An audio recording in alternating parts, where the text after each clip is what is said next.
Hello everyone, this is Michelle Wedertz here for the Hip Kit Club, and I am going to show you how I put together day 7 and day 8 in my December album using the December documented kit from Hip Kit.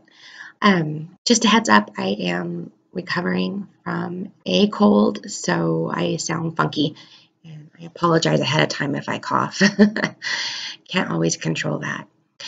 So what I'm starting with is a pocket page for December 8th. On the left side, I have the back side of a 6x8 layout that I shared on the Hip Kit blog last week.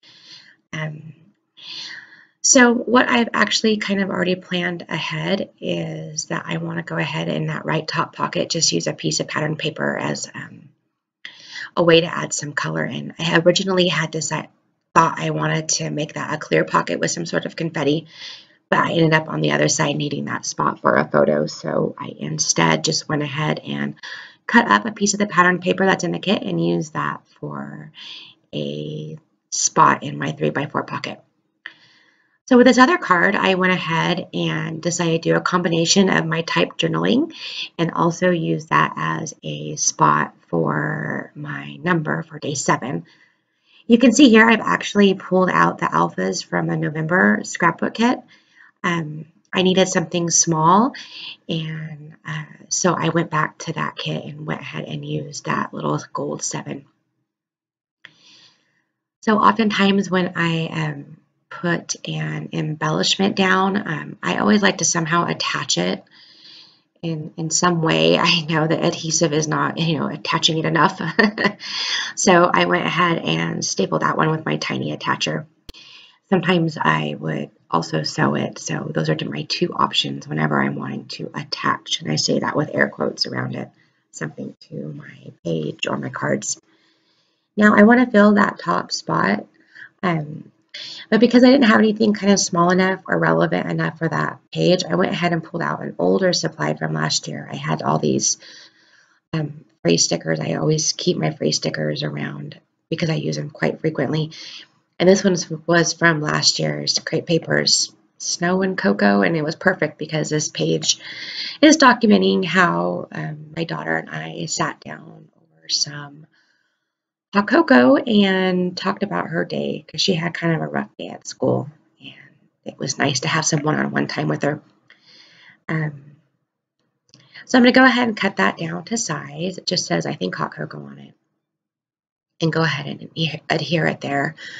This is actually one of my more simpler pages. I really didn't go all out with embellishing. I thought that with the patterns and the photo that it was kind of busy enough, but also because I have been sick, I'm kind of behind and I really want to make headway and keep making progress, so I kept this page simple.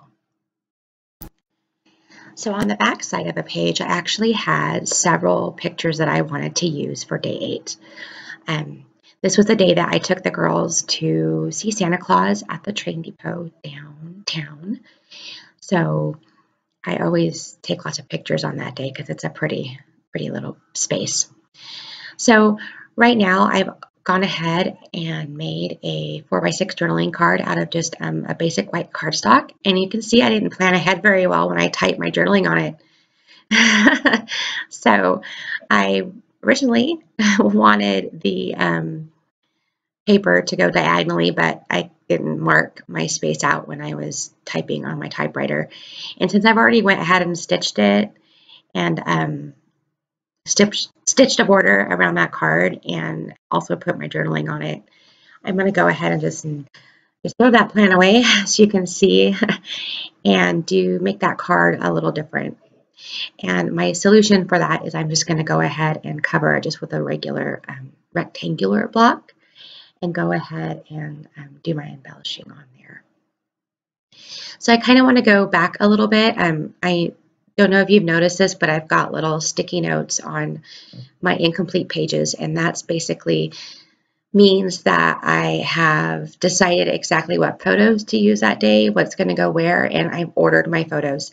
Now, I've been ordering my photos in batches.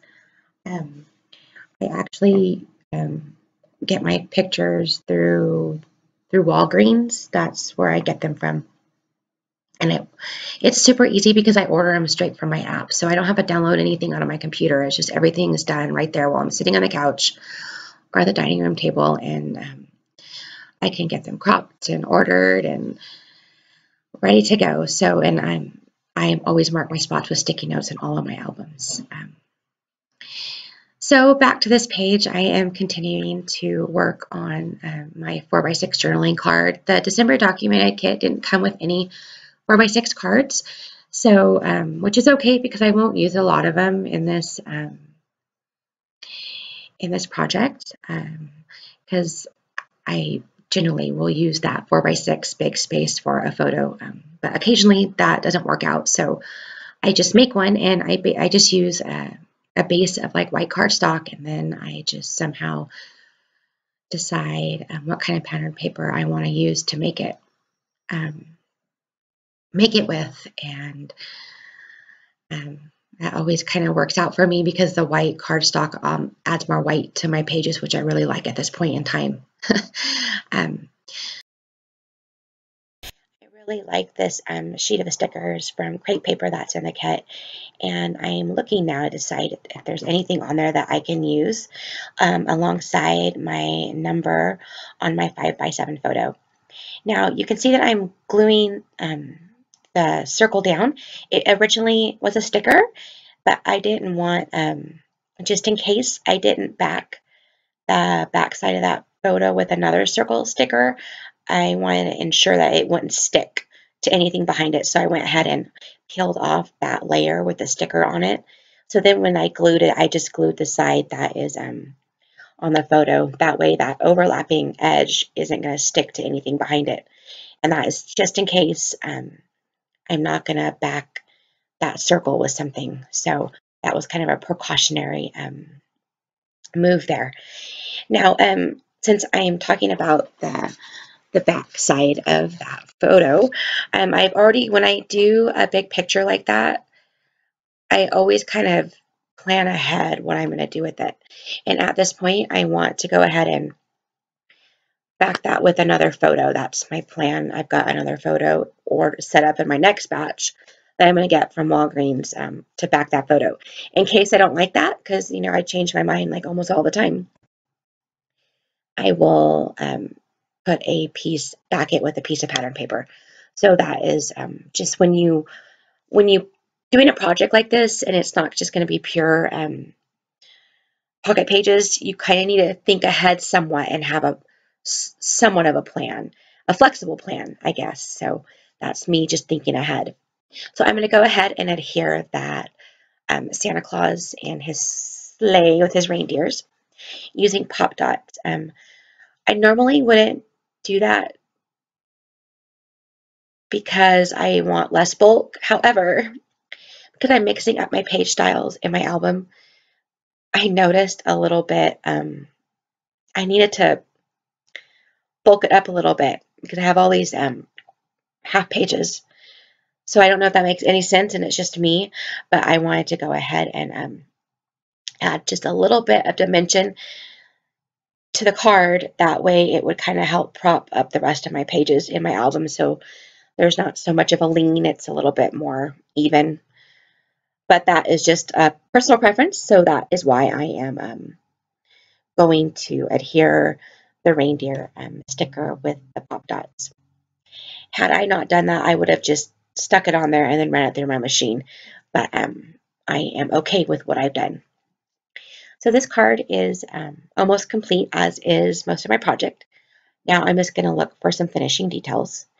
I am going to go ahead and use a phrase sticker to finish off this 4x6 card. Now I'm putting back everything in my album. This is my favorite part.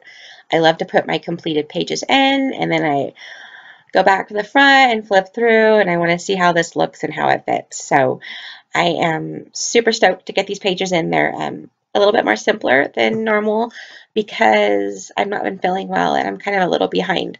But they're in, and I'm moving forward slowly, but I am seeing progress, and that is what I am happy about.